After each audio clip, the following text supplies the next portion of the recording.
Sakamoto Days has a lot of great characters. Suzuki generally does a really good job writing characters that are compelling, likable, and interesting. But every once in a while, Suzuki drops the ball on a character, making them incredibly annoying, boring, or just straight up unlikable.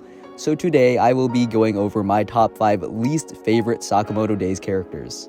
There isn't much of a criteria to this, it's just who I like the least in Sakamoto Days. At number 5, we have Carolina Reaper. This guy is just a huge bum. He was introduced as one of Mafuyu and Toramaru's kidnappers, and based off his first interaction and name, many got the vibes that he was some hot-headed, anger issue-ridden guy. But since he was part of Suzuki's gang, many also assumed that he was incredibly strong.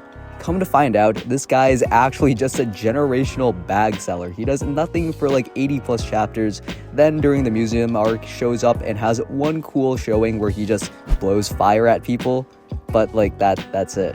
He blows up to kill Amane and fails miserably. This guy can literally produce flammable gases in his body and shoot it out at people, and he can't kill a 14-year-old with 4 sticks tied together. He even has the audacity to pull out a gas saber, one of the coolest and more just unique weapons of the series, only to do nothing with it. The only time he damages someone is when Shishiba intentionally takes the hit to save Amane. After this, he gets caught off guard and one-tapped by Osaragi. Truly a garbage performance. Overall though, I don't really hate Carolina Reaper like that. I just think he was a bit of a waste. At number 4, we have Club Jam. This guy is also a huge bum. He's also a huge weirdo. He's introduced alongside Carolina Reaper as another member of Izuki's gang, again giving us the impression that he should be really, really strong. Him and Carolina Reaper are actually brothers, which just makes their relationship like really weird.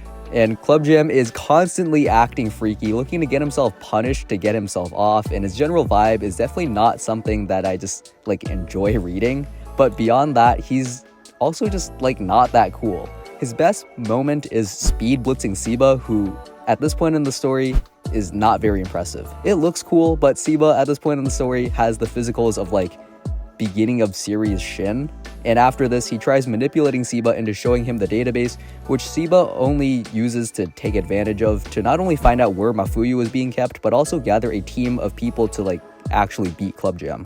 Shin compares Club Jam's aura to that of Shinaya's, but they are nowhere near the same. Club Jam gets cooked by Shin and Amane the moment Amane breaks out of the hypnosis, and he was nowhere near the level of Shinaya. Again though, I don't really dislike Club Jam that much. He was annoying to have on screen, but I didn't dread seeing him. The same can't be said for the next character though. Number 3 is Lou. Now, before you guys start trying to bomb my house, let me explain. I don't dislike Lou herself, more so her fans and what she has done to the community. Lou hasn't been relevant in the story since the serial killer arc where her and Shin fought Sa.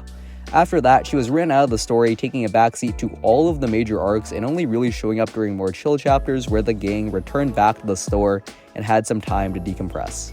Now, me personally, I never found this to be that big of an issue. Her character never compelled me to like her that much, so not seeing her be relevant in the story hasn't really bothered me. Her fans, though, see otherwise. Lou fans have been asking her to return to the story for what seems like ever now, and I'm starting to get a little tired of it. I hate to break it to you guys, but Lou has always been destined to be irrelevant. She got the least development out of the original trio of Sakamoto, Shin, and herself. She's got the power set that's the closest to literally just being a gag and a joke, and has the least room to expand. And even when she was still a character that partook in the major arcs, she was undoubtedly doing the least relative to the actual main characters of the story. Lou was never going to be some crazy powerhouse of the trio, partly because what are you supposed to do to improve her drunken fist? Lou can only get so drunk. I've seen some memes about Lou taking hard drugs to improve, which are actually pretty funny, but Lou like actually has zero way to improve, aside from just like training her martial arts more, and even then, she's so underpowered at this point in the story that she would need some insane training to not get her one-tapped against the current opponents. And ultimately, I don't see what her return would do for the story. She wasn't playing a vital part before she was made irrelevant, and there are plenty of other characters that can have friendly and entertaining banter with Shin. It's time that we let go of the copium and accept the fact that Lou never was and never will be a relevant and vital part of the story. If she really does fight off the assassin that blew up the Sakamoto store, then I might actually be a little upset. I would honestly rather see almost any other character fight off this assassin because I find the vast majority of the cast to be more interesting and more entertaining than Lou. But until that happens, Lou fans, I ask, please stop clamoring for her return. Number 2 is Asaki. I don't like Asaki for a combination of narrative and personal reasons. For one, I'm pretty sure Suzuki writes him to be unlikable. He's this slimy, cowardly, manipulative guy that seeks only to do things for himself, but he lacks the power to back up pretty much any of his actions. It would be one thing if he was really strong, but he really isn't. He relies entirely on the order to keep him safe, and when things break down, he becomes this nervous wreck that looks like he gets bullied for his lunch money. That part is all intentional on Suzuki's side, so he's done a great job of making me not like Asaki. However, I do think Suzuki fumbled Asaki's death, making him a less compelling character from a meta-narrative perspective. Basically, I liken Asaki's death to Kenjaku's from JJK. Both characters were built up to essentially be the masterminds of their respective verses. Just as Kenjaku was responsible for everything from Yuji eating Sukuna's finger to the actual culling games, Asaki was responsible for everything from the creation of Uzuki's group to the death of the JA chairman. But they both got unceremonious deaths that ultimately undercut their importance to the story. I honestly thought Asaki had way more potential, especially with all the questions we have about his involvement with things like the murder of the previous chairman and his relationship with Uzuki. I'm sure these questions will be answered at some point, but I would have preferred that happening while he was still alive. Moreover, Asaki's portrayal of strength is a little inconsistent. At times, he looks like a whining child, but at other times, it's almost implied that he's really strong. When Yotsumura threatens to kill him for talking about his family, Asaki just casually agrees that it'd be bad if info like that got leaked. And during the museum arc, Asaki casually tanked the explosion and came out of it with a smug smile. Moments like these, combined with how he manipulated the story, had me thinking that Asaki would turn out to be the true villain of the series, and that he had near order-level strength to back him up. Instead, he gets one shot while looking like a nervous little kid. Again, I'm sure his character will be elaborated on in the future, I just think that Suzuki kind of fumbled it by killing him off so early. No honorable mentions because I honestly don't hate that many characters.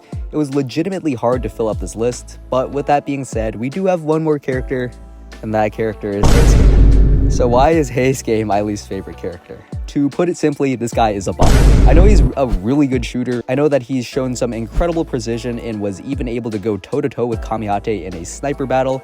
And I know that Sakamoto, despite knowing Kamihate, still called Haste the best sniper he's ever seen. But I don't care. Haste is a grown-ass man begging for pork buns. Haste is a grown-ass man with the brain of a child. Haste is a grown-ass man that becomes completely useless when you take away his sniper. Plenty of people love Haste because he's actually a really nice guy. He is always willing to slide for his friends, and his cheerful attitude brightens up almost any situation. However, Haste is also really incompetent, like, a lot of the time. When Shin finally gets that dog in him and decides to kill Tenkyu, Haste is the exact opposite, peddling his pussy mindset and telling Shin to stop. When Kumanomi talks about how she doesn't care that civilians get injured, Haste still tries reasoning with her even when she's literally a supervillain. Instead of locking in, Haste is complaining that she does supervillain things. Haste honestly just makes me mad with the amount of times he's a proponent of peace when peace has literally never been an option. I know it's a major theme to the series, but having Haste of all people be the one to push that forward instead of someone who doesn't have the worst martial arts skill in the series would be a little better. But these are just my thoughts, and honestly, I don't actually hate Haste that much. This was just a fun video, and I definitely exaggerated it a little bit. Suzuki generally does a really good job with his characters, and I find it legitimately hard to hate most of them, or really any of them. But if you want to hate my opinions more, you might like my Sakamoto Days volume cover ranking, so watch that here.